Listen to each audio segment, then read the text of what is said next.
Damn, son, where'd you find this?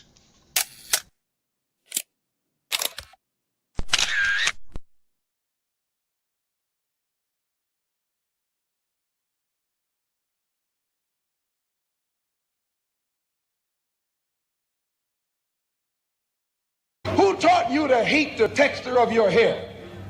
Who taught you to hate the color of your skin to such extent that you bleach to get like the white man? Who taught you to hate the shape of your nose and the shape of your lips? Who taught you to hate yourself from the top of your head to the soles of your feet? I love people as I meet them one by one. People are just wonderful as individuals. You see the whole... My great aspiration, my greatest ambition is to be so good. Now, in that way, I'm tiresome, as I suppose, to live with, because I want to be a fantastic human being. I am the greatest. We're not disputing that, Cassius, but how does Sonny Liston feel about it? He can't feel but one way, and let's take everything I say and like it. Because February the 25th, I'm going to take back my job. I'm the champ. He's no champ. He's a tramp. When you see men fall, don't laugh. Learn. Learn. Because you're on your way up.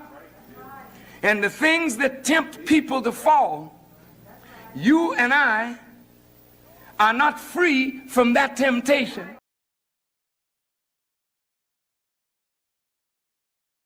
By examining his own attitude towards the possibilities of peace, towards the Soviet Union, towards the course of the Cold War. Art muscle. It was a way of making me feel that they were a part of me. You see it on the bridge. Wait, how they get it? If the government had to change the screw in the bridge, they had to shut it down. They got state troopers out there. They got lanes closed. They got their strange machines. How did they get up there? What's going on, people? Happy Hump Day, Wednesday, however you want to call it. I hope all is well. Thursday right around the corner. Glory, praise, and honor to the Most High.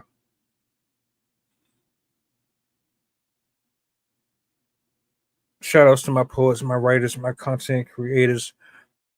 I want to shout out the people. Thank you to everybody who has been a big support, who has been showing up in the comment section, for everybody that has been sharing their opinions and their views. I got a video I'm going to play here shortly. We're having some technical difficulties on this side, trying to figure that out right now. Said if you're watching, I sent you another email. I don't know what's going on with StreamYard. The last few days it's kind of been weird. But while we are waiting, I do want to say, right, yesterday was a hell of a good show. Shout out to Rob for Monday. The last couple episodes have been dope. We're actually getting ready to do a return on Monday's show. I'm not sure when yet. I will definitely let you know. But I got Sydney. I'm gonna bring her up. Let you do your intro, whatever you want to, share with the people. Let me bring this up on the screen as well while we are here. This QR code, if I can find it. Okay.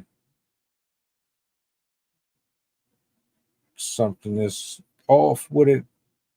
Don't worry, if I can bring it up, I will. But let me go ahead and get Sydney up here. What's going on? Hello. I'm going to quickly switch to my other account just so I can have access to the comments. Let me see. All right, hold on. There's this one. Bring this one up here. Wait a minute. I didn't like that one. Let me try another one. This one. Let me see. The clip I got, what's this? All right, the clip I got is about 6 minutes. This will be the first time I'm watching it myself. So I could do this, or let's see if this worked. So, damn, I don't know why it's not working. Okay, I'll just. Hold up. I'm leaving it as it is. So just for background on this clip, this is quite extraordinary. I have never seen this in my lifetime. I've never seen this in the research that I've done before, but this is the first hurricane to actually hit Alaska, which is wild because, as most people know, or if you don't know, Alaska or cold water kills hurricanes. You need at least 86-degree water to to be able to fuel a storm.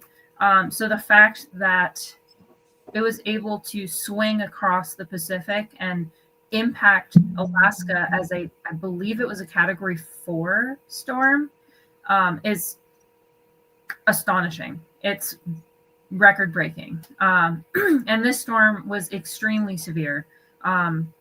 We'll be watching a video of this and then I'll talk about the science behind it. But yeah, this is unprecedented. And to my knowledge, this really has not happened before. Even San Diego has never been directly hit by a hurricane before. So for it to hit essentially an Arctic region is insane. So we're going to see some videos of that. With that being said, I'm going to go ahead and let it run. And then we'll get back to it. I'll turn it over to you. Typhoon Halong sparking disastrous and deadly flooding in Alaska. This weekend, floodwaters swept through coastal communities in the western part of the state. And as of this morning, several dozen people have had to be rescued. But tragically, one person has died. 2 others remain missing. Yeah, still shocking video, even as we look at it on this Wednesday from out of the weekend. Alaska DOT saying a combined 50 airports and roads were damaged as a result of this. Access and communication to these remote communities severed in some cases, and more than 1,000 people taking shelter across the region. As we know, crews are rolling in to help in the response and recover. We have Taylor Southson, national spokesperson of the American Red Cross, joining us now. And Taylor, I think what's so wild, I saw the number 50 for airports and roads, but was reminded that a lot of these communities are so remote, they rely on these airports for small planes to navigate back and forth. And without that accessibility, it really puts them at even greater risk in recovering from this.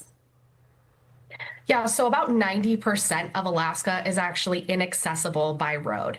So these communities that have been impacted are part of that 90%. There is no access to these villages except via plane and sometimes boat, depending on if, there are river access to these villages.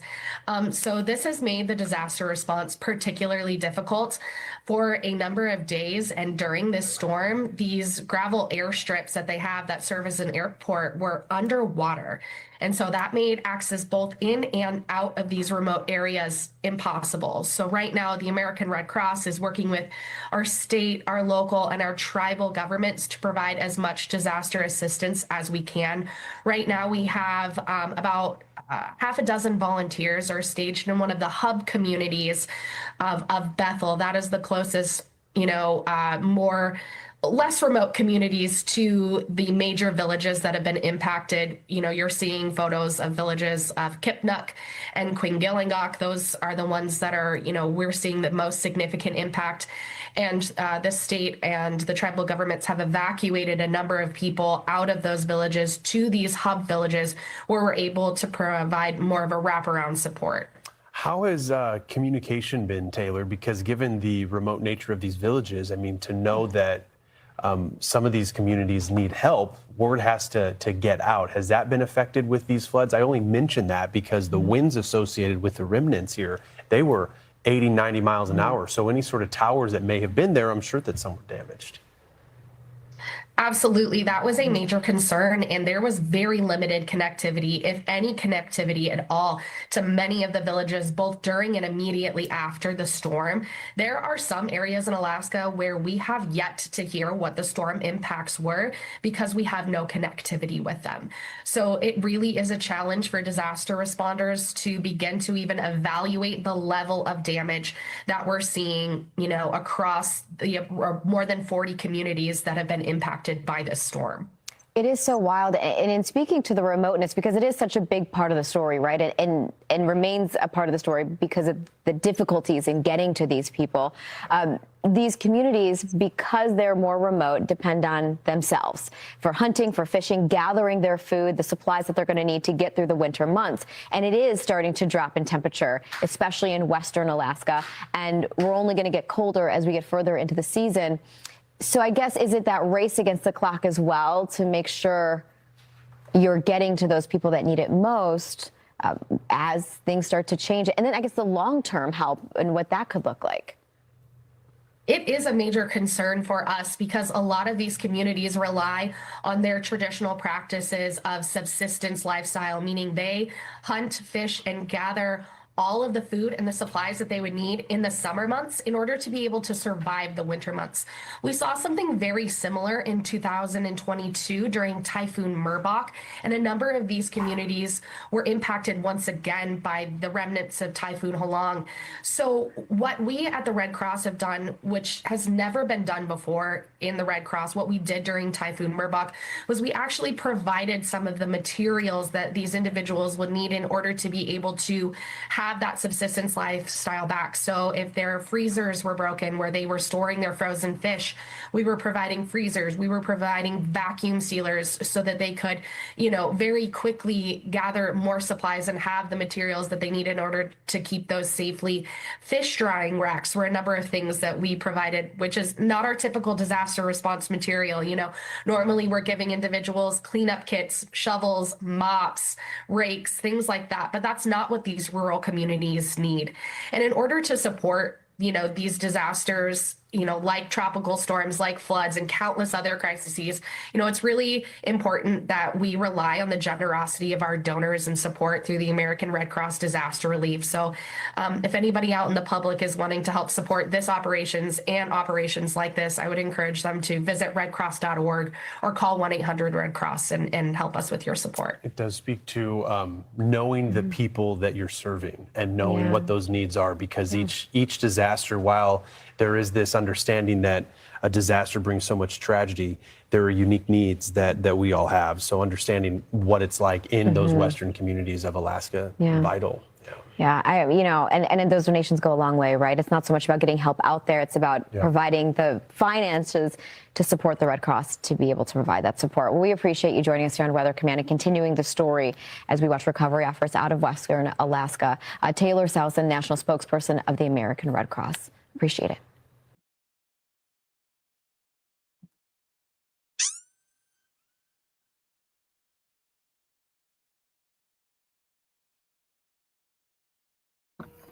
So I did misspeak. It didn't land as a hurricane, as a Category 4 hurricane. It did lose intensity as it approached the Alaskan coastline. But when it was in the warmer part of the ocean near Japan, it did reach hurricane, or I should say typhoon. When it's on the Asian side of the Pacific, they're called typhoons.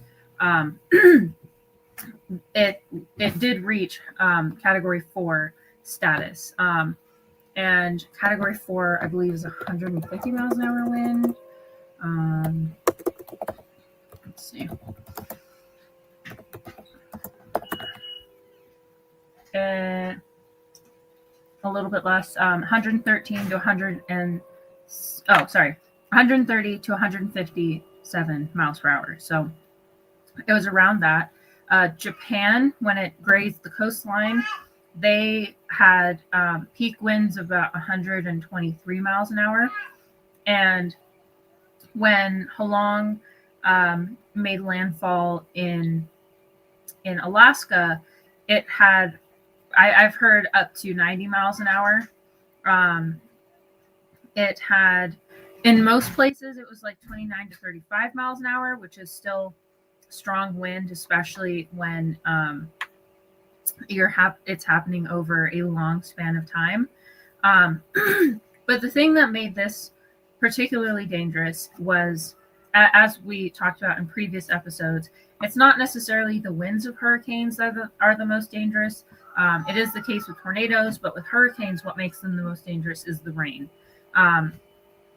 In Japan, where they had the 123 mile an hour winds, they had 13.7 inches of rain, and over 2,700 customers ended up losing access to water, and another 2,000 or so customers lost power, which can be very dangerous depending on the conditions. I don't know what the temperatures were at the time, but if this happened at a cold period, this could have been dangerous and potentially deadly. I know just from the report so far, there's only been one death in Japan. It was caused by a strong wave impact.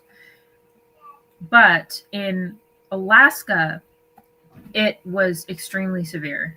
They reached a peak wind of 113 miles an hour. That was measured in the, I'm going to butcher these names, so I apologize, Alaska and all of the tribes there. I'm going, Kusilavak Mountains, which is essentially along a lake at the coastline of Alaska. And keep in mind, Alaska is huge. Even though it doesn't look like it on the map, it's basically 2/3 the size of the United States. I'll show you.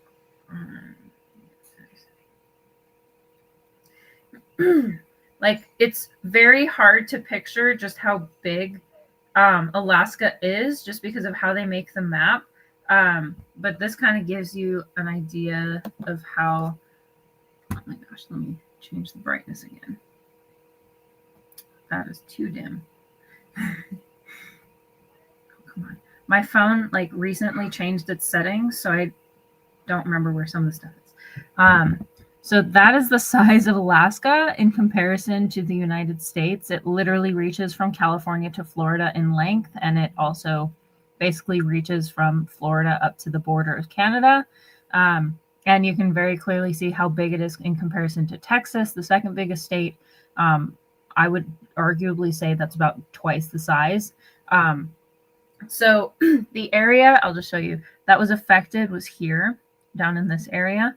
And they had massive, massive flooding. One of the big problems with this particular storm is a lot of the land in Alaska is permafrost, which is because that area is cold so frequently, it allows the soil layers to freeze. And so you can have like feet of soil that are completely frozen in ice. That's why in places like the Arctic and Antarctica, you can dig right down and you can actually see, it's pretty cool. There's a video I've seen before where they go underneath the permafrost, and you can actually see, like, in this layer there's like arrowheads. In this layer you can find bones of old mammals, and it's like a chronological timeline down through the ages. And like when the permafrost melts, we've found humans that are thousands and thousands of years old, 13,000 years old. and occasionally sometimes more. They recently just had melting permafrost in, I believe it was Canada or Russia.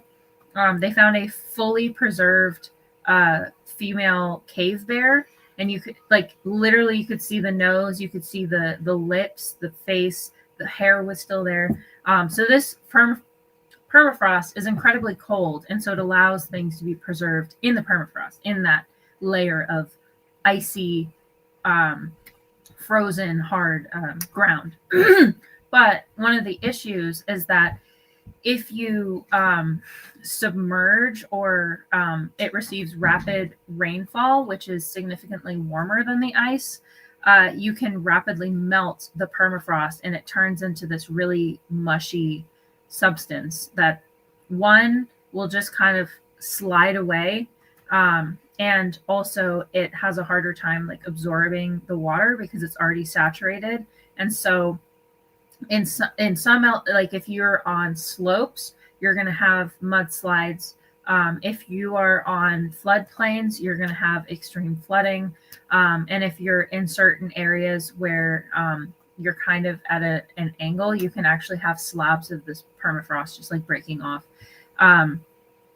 And I've seen so many examples of the houses just literally floating away because they aren't able to be their foundations and whatnot just kind of slide away from the permafrost as it melts, because in many cases they use the permafrost to their advantage to hold their homes down. And when you melt that, it allows the houses to just pick up and float away. So a lot of people literally floated away inside their homes while these floods were happening. It's like the flood equivalent of when you see a home just being picked up by a tornado and carried away. And as they said, this has affected hundreds of residents. In one community alone, 700 people had to be evacuated, and 90% of the homes in that particular town were destroyed. A lot of these tribes are indigenous Americans. There's about 58 federally recognized tribes in this region, and they were overwhelmingly impacted by this storm. I believe there was about how many communities? I saw this on this one. What is it? There was one town of 6,500. They didn't have as bad of damage. I thought I saw a breakdown of their numbers. There's one fact that really stood out to me. Because of, so Anchorage is one of their bigger towns in Alaska. They had over 1,600 evacuees.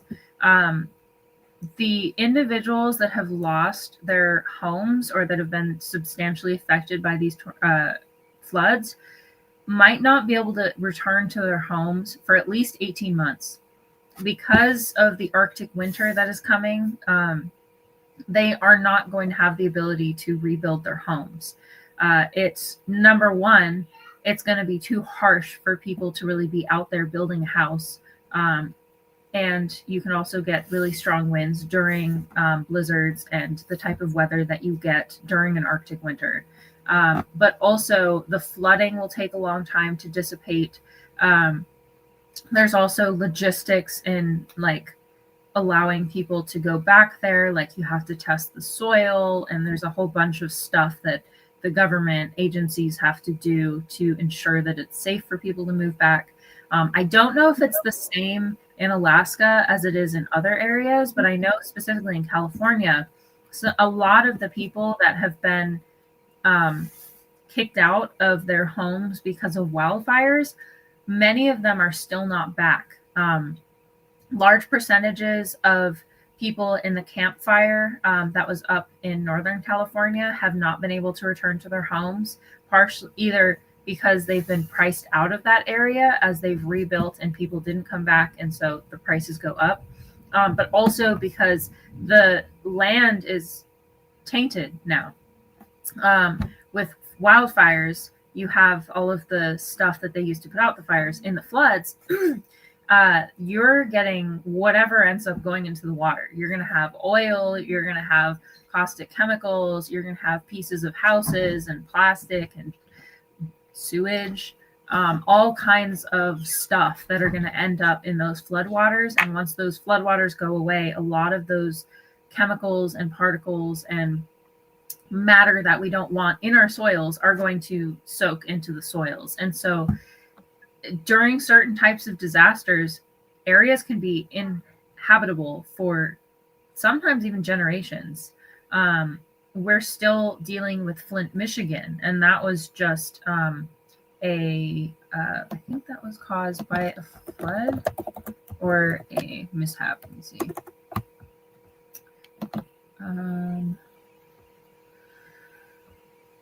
It was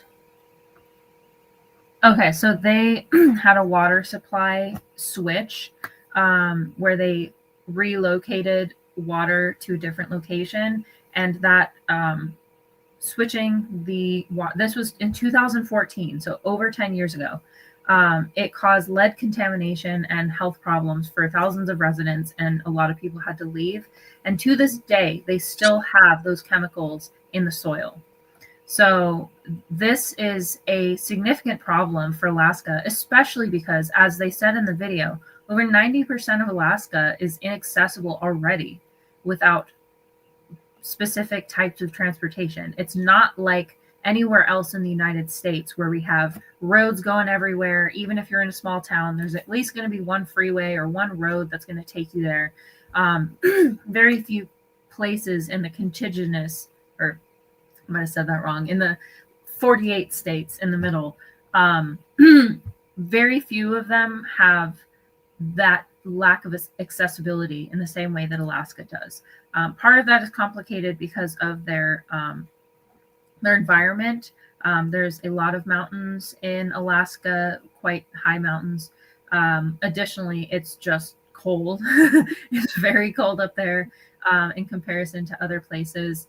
And the terrain is unfavorable for putting in roads and stuff like that. And also in general, like, fewer people want to live in Alaska than other places.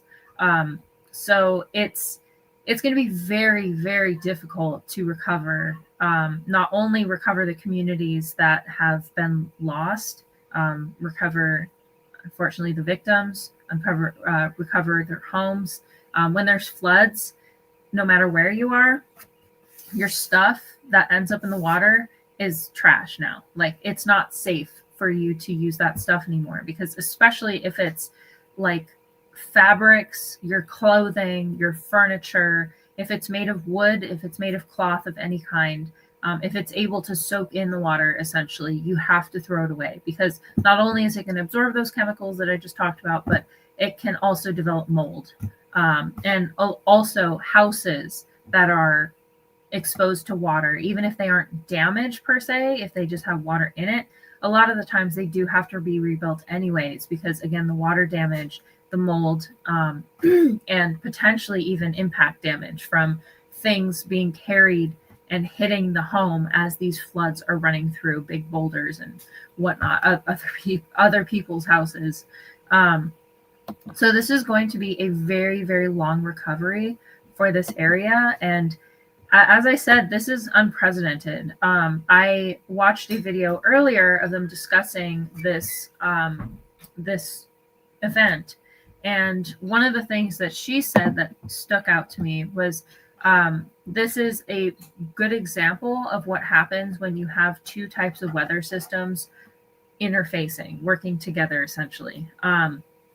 This was a tropical storm, but there was also a winter kind of storm coming in, and those together superpowered this storm and flooded it with rain, partially because of the way that hot and cold interact with each other in the environment, but also because you're merging two storms essentially. So now you're getting precipitation from two different places. So it caused such severe impacts. And as I said earlier, as I said in the video, because of the inaccessibility, it also makes it really hard to get people the things that they need. There's a lot of people that are going to be stuck in place for possibly months, depending on where they're located and how hard it is to reach those locations. It's so bad. If you look at the pictures, rescuers have been describing that like roads and sidewalks have literally been stripped off the ground. Utility poles and power sources have been completely destroyed. As I said, houses floated away and just took off. As I said, with like families inside. They also, they don't have the type of infrastructure, the materials, the stuff that they need to rebuild. If we're here in the 48 states, like we can have a lot of these other states stepping in and coming in from different regions to help with the recovery, with the rebuilding and all that stuff. But Alaska is so separate. It's far to even get there from our area. And so there's going to be a lot of people that are out of luck for a really long time. And if you can also imagine just the extent of the size of this area of damage too. They are, oh, here it is. So there are 50, more than a dozen villages have reported substantial damage, and nearly 50 villages have reported at least some impacts. And the ones that have experienced significant damage are all along the coastline. And there, let's see, 1, 2, 3, 4, 5, 6, 7, 8, 9, 10, 11, 12, 13, 14. Yeah, so about 14 villages have reported severe impacts. And those are just the ones they've been able to reach. As I said, the infrastructure has been destroyed. And a lot of these areas, because they're native, because of where they're located, they don't have access to the internet in the same capacity that we do. And so they can't just call up somebody and tell them what's happening. A lot of them are isolated in their own communities and don't really have much outreach with the external communities, the external states, the rest of the country. And so there's probably a lot more impacts that we haven't heard of yet. This happened on the 11th, so we're only almost 2 weeks in. So we're only at the beginning of this recovery and hearing about how bad it is. And local officials have been saying it's not safe for people to stay where they are. And so you're now having traditional families and villages that have been living there for generations. They don't have access to heating. They don't have access to fuel. They don't have access to water. Their sewer systems are messed up. And the emergency shelters that they do have available are reaching capacity. They don't have enough resources to even support the people that did make it out. So it's going to be a very difficult journey for them.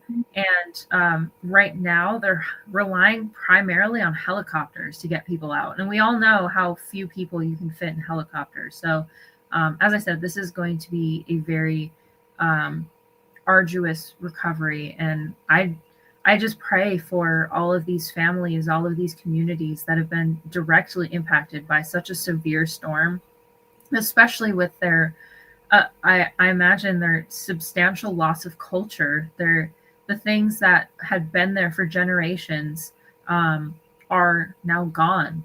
So yeah, this is part of the reason why I wanted to talk about this, because one, it's such a severe event, but the other reason is we're not hearing about this. I'm not seeing this on the news per se. The only time I'm seeing this is when I personally look it up myself. I do see it on the social media site that I'm on Blue Sky, but they are primarily a certain demographic of people that are more supportive of communities and are more interested in helping other people.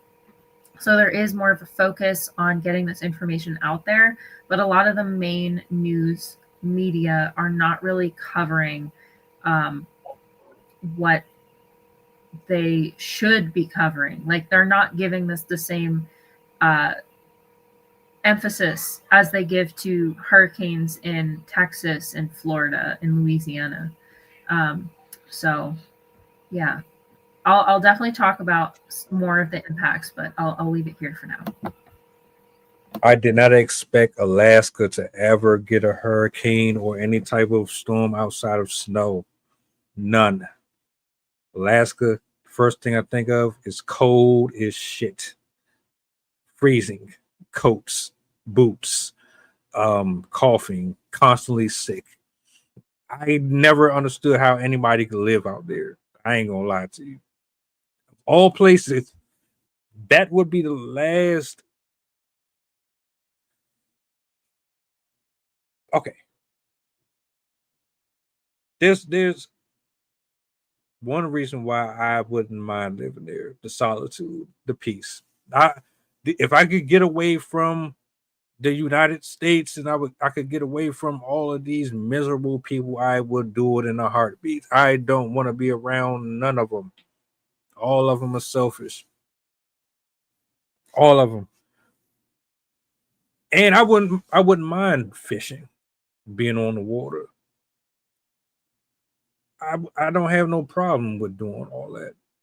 I cook for myself anyway. It's quiet. Now, I prefer cooler weather anyway, so that's a plus.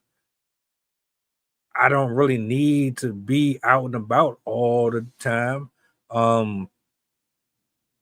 You don't have the same level of traffic and, you know, the other things that come with it. So there are some pluses, but to be stuck in snowstorms and stuff like that all the time, not really sure. Being cut off in such a way like they described, where you don't have no communication to the outside world if something happened, that part right there would be a little, I don't know if I could do that.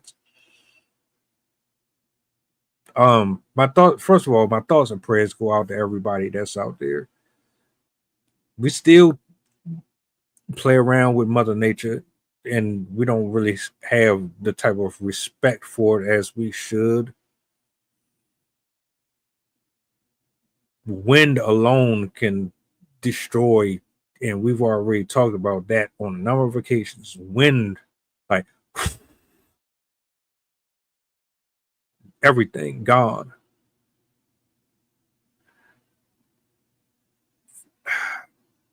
I hate what I'm looking at. It's like, all right, what happened in Alaska to me is just further testament that God can extend his hand anywhere he pleases. Just because you've never experienced a tornado does not mean that it can't reach you. Just because you haven't experienced an earthquake does not mean that it cannot reach you. Right? This planet does not move to the beat of our drum. We encourage it to react to us a certain way. I'll say that. Now, most of it is just natural. It's been here before us. So a lot of this stuff that is happening is inevitable, is not in our control. But some of it, we've absolutely had a huge impact on it. I just never expected anything like this to happen in such a cold climate. But that's due to my lack of understanding. I don't really put a limitation on where God can reach, right? Because he owns all of it. The air, the wind, the water, all of it. If you want to be scientific about it, you can. I just don't have no set boundaries on what can be where at any given moment. You can be walking down the street and fall into a sinkhole, a landslide, flooding, all that. So I feel for them. They don't even see that we're having this conversation because they don't have this type of access. Right now, they scrambling around trying to either find loved ones or trying to secure their homes or salvage whatever they can. And if what you're saying is right, then there's probably not much to even save other than yourself. That has to suck.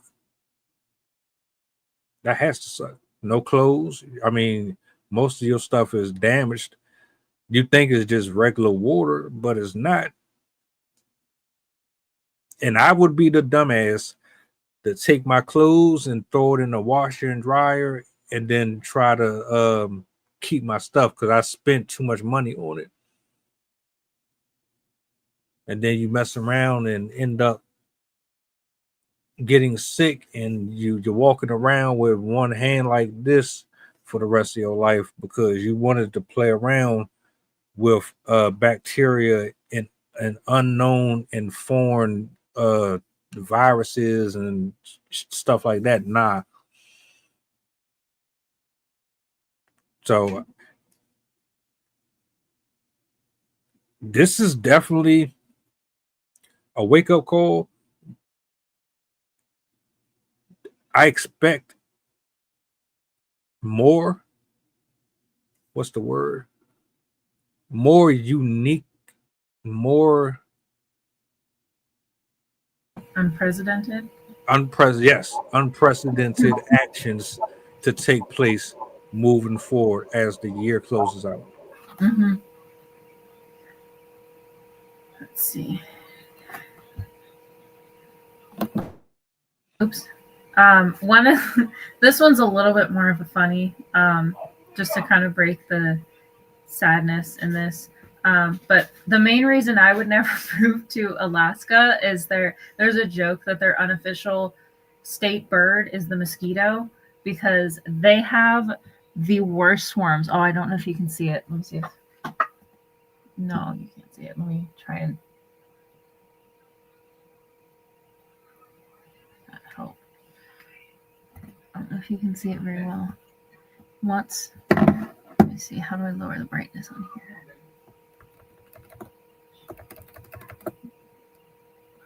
I don't know how to do this. I don't know how to lower the brightness on this computer. Oh, it's already all the way. Oh, no. There we go. Maybe you can see it better now. Oh, it's not a very good picture. But you can kind of see it on his shirt.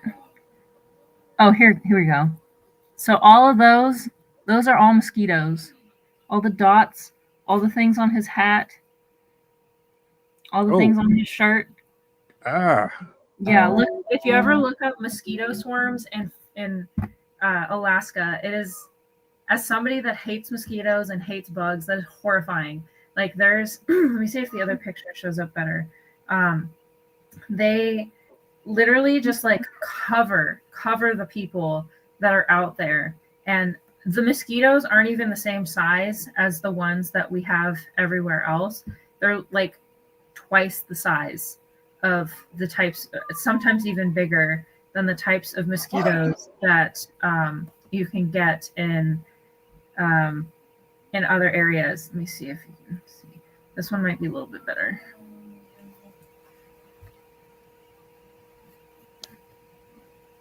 All those dots on his legs, those are all mosquitoes. So that's the main reason why I would not move to Alaska. But yeah, the types of disasters that they're seeing are going to get worse. I mean, this is true across the board. It's not just Alaska that is going to see these impacts.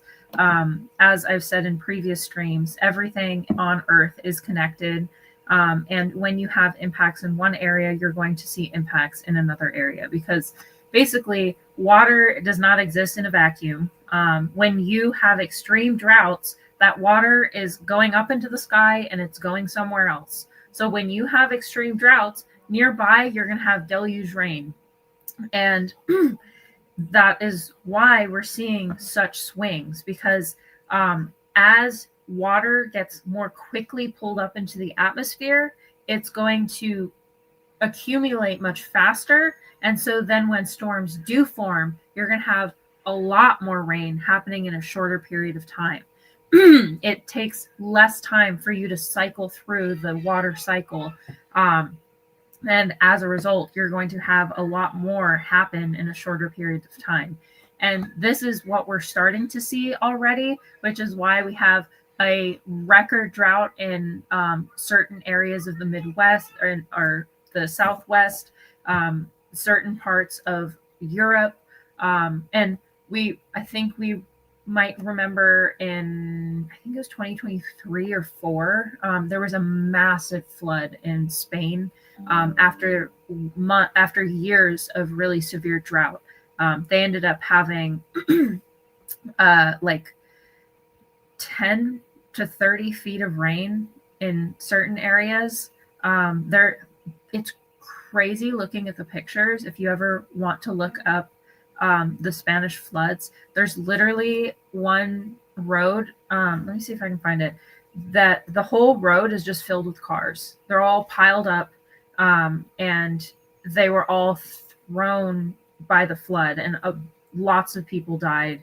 Let me see if I can find it. Oh yeah, here it is. So this was a flood in Spain. So those are all cars. Another picture I wanted to show you guys is the impact of melting permafrost, because as I said, when you rain on permafrost, it causes it to melt. But that has kind of a feedback loop, because as you're melting the top layer, it exposes the bottom layers that are still frozen. And so it makes those lower levels more likely to start melting. And when you lose the permafrost, when you lose that frozen land, it causes let me find it. It basically causes the land to break apart. There are images of in Russia where it's melted so much, it allows all of that organic matter to decompose, because the permafrost isn't just like mud and dirt. It's plant life.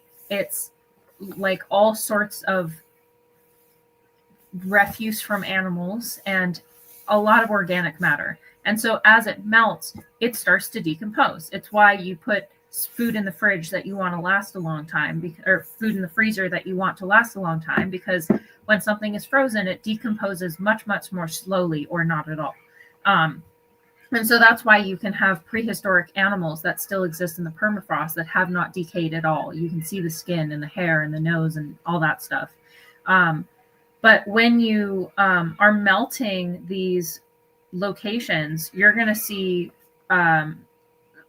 in Russia, what I was getting at, when you have that decomposition, you can have a buildup of methane under the soil, and it literally causes these explosions. And they're insane. Like, you might think that they're really small, but the methane explosions in Siberia are incredibly large. It's kind of hard to fathom. So this is a methane explosion that happened recently. I don't know if you can see it. Okay. So that is a gigantic hole in the ground. And just for a little perspective, there's two little dots, a little blue dot at the top. Those are people. So you can imagine how big those are. They can actually cause like smaller sized earthquakes. You can also, here's another one just to show you how deep these things go. It's like deeper than even a meteor crater. Sometimes it looks like. But there's these all over Siberia, over Alaska, and other areas that have this permafrost. and you can also get the land falling apart, where the land will literally just break off. Here's another one. That's a cliff that just broke off and fell off like nothing, like you're breaking off a piece of a brownie. And that's all because it is freezing. As I was saying, the landslides here are, you can actually kind of see the shiny blue that is ice still, but you can see how the ground is really starting to dip down and is starting to break off into pieces and slide off into the lake. And that's happening across many hundreds, thousands of square miles of land. And the sinking of permafrost also causes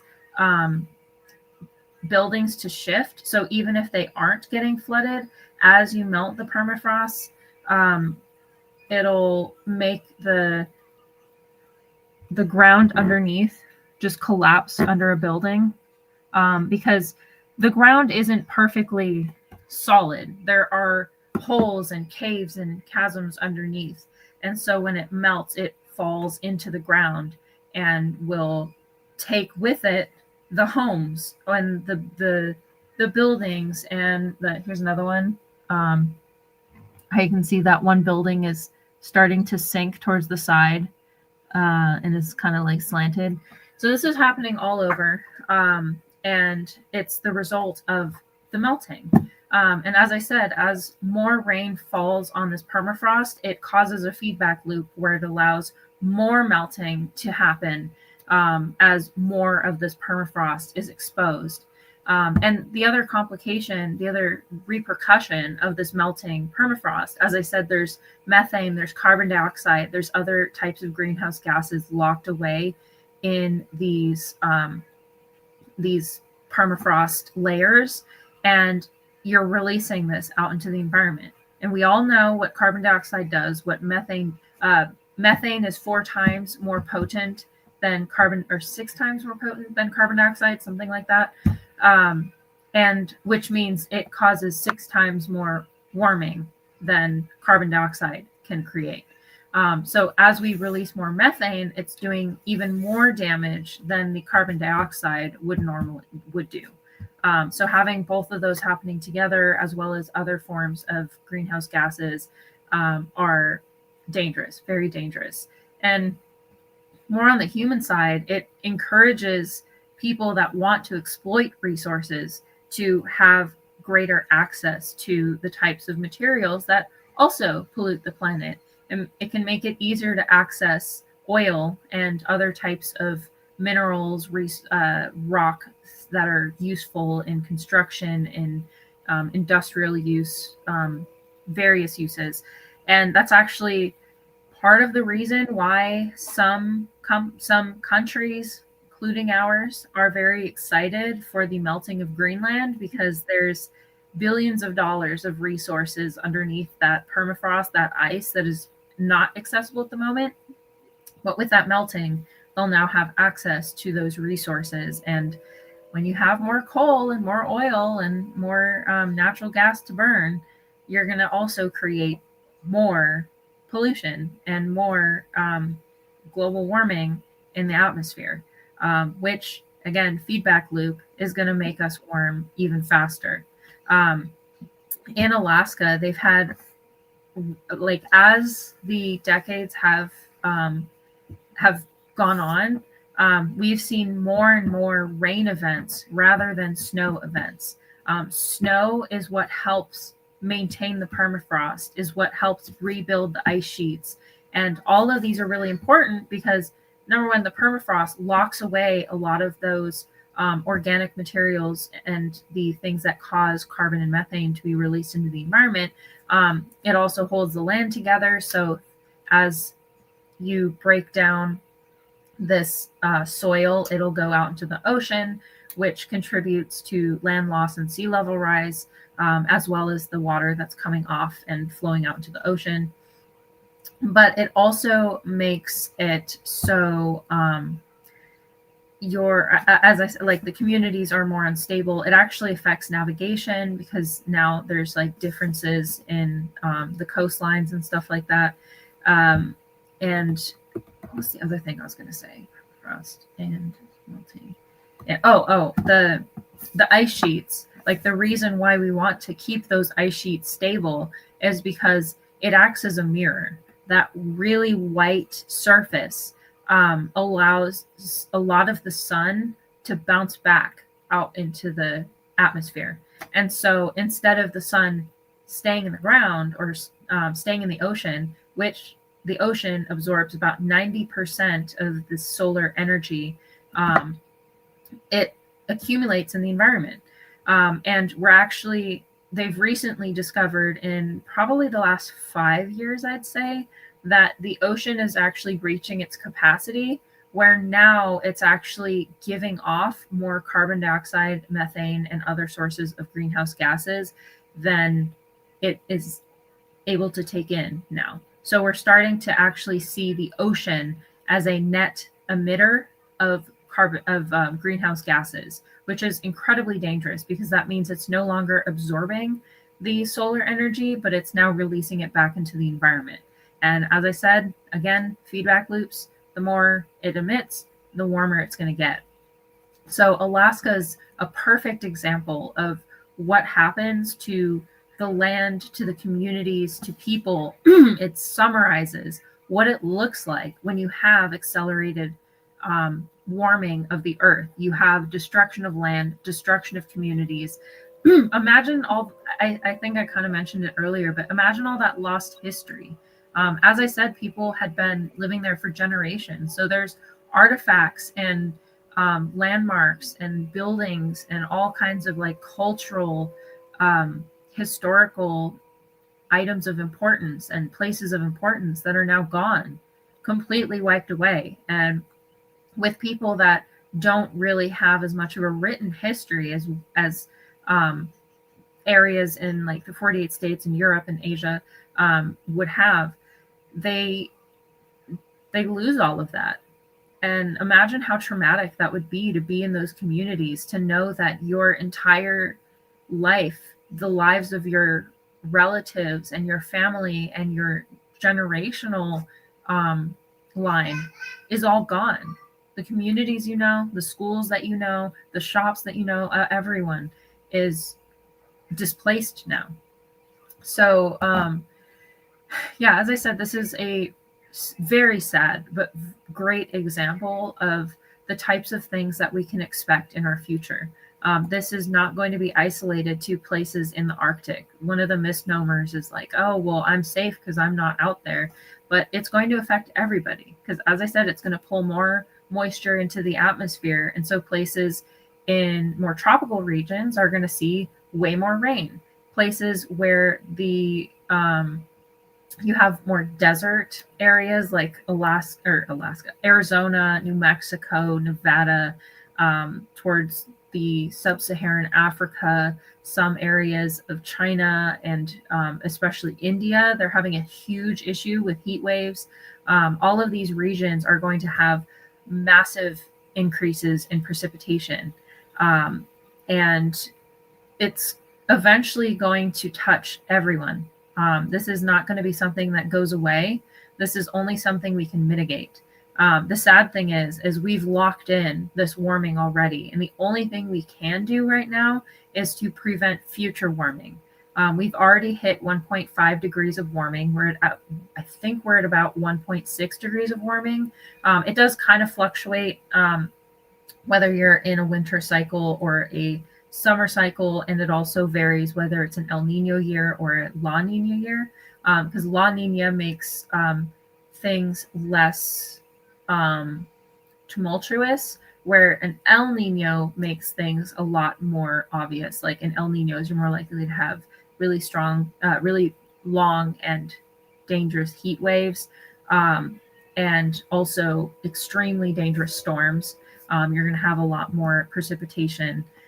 Luckily, right now we're in a La Nina year, or I think we're actually in a neutral, and so we're not really on either end. But we have an El Nino coming, because we've had I don't think we've had an El Nino since a significant El Nino, I should say, since 2017. I think we also had one in 2021, but it wasn't as severe as past ones. But we are approaching a point where we're going to see El Ninos again, and that causes torrential rains in California, along the coast, worse hurricanes, all sorts of impacts. So things that happen in Alaska still affect us. Even though we don't live there, they're still going to impact us. And I think I said this the other day when we were talking about, what were we talking about? Refugees. Climate refugees is another big problem. Because we're talking about how climate change increases the risk of violence. When people are displaced in large quantities and have to move to new locations, there often is a lot of infighting because the people that live there don't want anybody new moving in and are unhappy that people are migrating to their countries or to their states. And we already have a shortage of housing. We already have a shortage of resources for people, higher prices and everything like that. So this is going to be pretty devastating, because if their land was destroyed, where are they going to go? Especially because they're historically and culturally extremely attached to the land.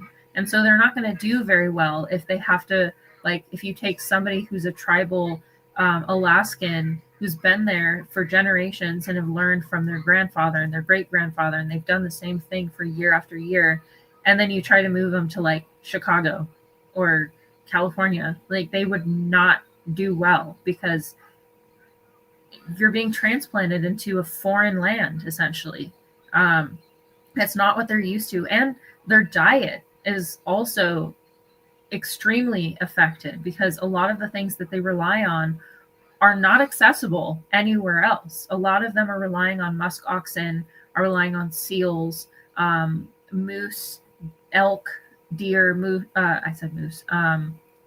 birds and stuff like that. So they're not going to have access to the food that they eat. There's actually this has happened before, where when Native Americans were essentially forced to leave their lands during the throughout the 1800s and early 1900s, there's significant health problems that most of the communities of Native Americans struggle with, because their bodies were not adapted to the fat-rich, sugar-rich types of foods that the Europeans and the fresh new Americans were bringing into the country. They were used to eating lean meat and beef, and buffalo, which is a lot more lean, as I said, than cow meat. And so they really struggle to adapt to the new diet as well. And to this day, Native communities in the central U.S. Have the lowest life expectancy of any group of people. There's certain parts of Oklahoma and Native tribes in other areas like South Dakota, North Dakota, places like that. Their life expectancy is around 50.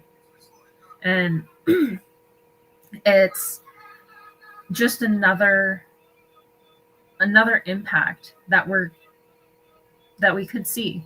These communities losing their culture, losing their health, because the land that they're used to is inhabitable now. So yeah, this is something that we really have to keep talking about, keep bringing attention to, because these impacts are going to have very long-standing effects on the very vulnerable communities, but eventually all of us. So it's really important to pay attention to this, to understand the science, and to educate other people. We cannot live with this denialism anymore if we want to survive. This is not something we can just ignore anymore. Or you can. I mean, it's an option. You ain't gonna like the results, but just like everything else, you have a choice. And I won't be the one to take away your choice. I think she presented a pretty fair assessment. I don't think it was anything unreasonable about anything that you said. You wouldn't go out of your way to say all of that if your heart wasn't in it for the right reason. And you got a plethora of people that use these platforms just to pander to the people. And it ain't going anywhere. So I say thank you. I got one of my statistics wrong, and I definitely have to share it because I didn't actually realize how bad it was. So methane is actually 28 to 36 times stronger than CO2 over a 100-year time scale. And over a 20-year time scale, it's about 84 times more potent, which means it traps essentially 84 times more heat than CO2. The one plus of methane is that it does decay faster in the atmosphere than CO2 does, but it also, if you can imagine, if we're releasing large amounts of methane into the environment all at once, that's going to cause a super spike in warming. So yeah, that is a lot more than I thought it was. You and me both. But I appreciate the correction. We all have our things. It's cool. I already told you I was going to let you have it. I learned something here myself. Again, I just never associated Alaska with having those type of issues. And again, I send my prayers out to the families and anybody that's affected. Very insightful, very informative, very detailed breakdown. I do hope that the people who watched tonight got something out of it. If you could send a prayer up for these people. Spencer from the UK, I appreciate you for tuning in.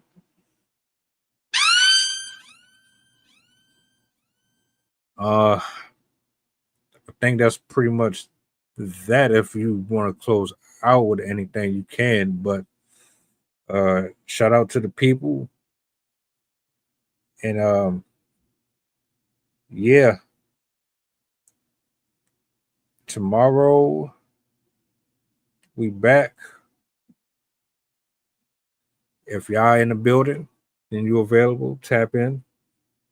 Love to have you. If I don't see you tomorrow, enjoy your evening. Drive safe. You got it. Well, first, thank you, Spencer, for showing up. It's cool to see that somebody's watching from the UK. Also, I'll be on tomorrow morning. I have a poem that I think is very fitting. I wrote this recently, actually, to kind of show the, I guess, irony. I don't really know if that's the right word, but the comparison of climate deniers versus people that understand what's happening. So this is called Lost in Coal Mines. A weary canary, speaking, beak preaching, reminding the miners that they are not fine. Yet the interest is not there, for only in coal that they care. A weary canary, speaking, beak preaching, reminding the miners that they are not fine. Yet they disregard alarms, not believing they could be harmed. A weary canary, speaking, beak preaching, reminding the miners that they are not fine. Yet they only seek cash, ready for sacrifice in pursuit of the ash. A weary canary, freaking, beak pleading, reminding the miners that they are not fine. Yet they chuckle and mock, assuring themselves the bird is all talk. A scared canary, screaming, beak screeching, warning the miners that they are going to die. Yet they angrily shake fists and throw rocks to disrupt the little bird's fits. A dead canary, no motion, beak silent, signs to the miners they are going to die. Yet the miners can no longer listen because they're already dead.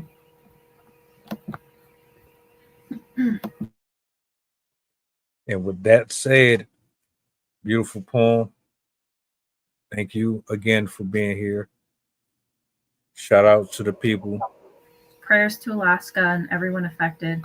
Also, if you can, donate. There's a lot of organizations that are stepping in to help. So if you can donate non-perishable foods, blankets, other types of stuff that people will need, please do so. They definitely need us right now. They need our support. They need the attention so we can see what's happening. So again, prayers to Alaska, and I really hope that this was not as deadly as I anticipate it could be. You guys have a blessed night. See you tomorrow. Be safe.